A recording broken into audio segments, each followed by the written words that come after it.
Well, I made it out of the south side of Chicago because I have a loving mother who provided me with a spiritual foundation, and I was around the streets point blank. Like, I was in Chicago. It's almost, you can't avoid the streets really. Like, you could be in a black middle class neighborhood and you still got gang banging, drugs, you still got all that going on.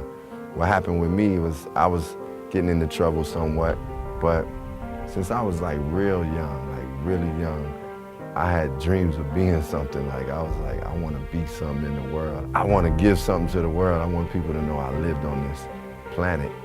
And that affected my choices. I just had my eyes on the prize, really. I feel like when you say you made it, you could say, man, I've accomplished something. I have arrived, but it's still a long way to go. And that's how I feel for myself. I make the music I make because I feel an obligation, I feel like a responsibility, I feel a duty to say something that will give light at the end of the tunnel. Like, if you had a stage and they say, okay, we're gonna give you this microphone to say what your life is about, and say what your perspective on life. You wanna make the best use of that time. You know, you wanna make that mean something.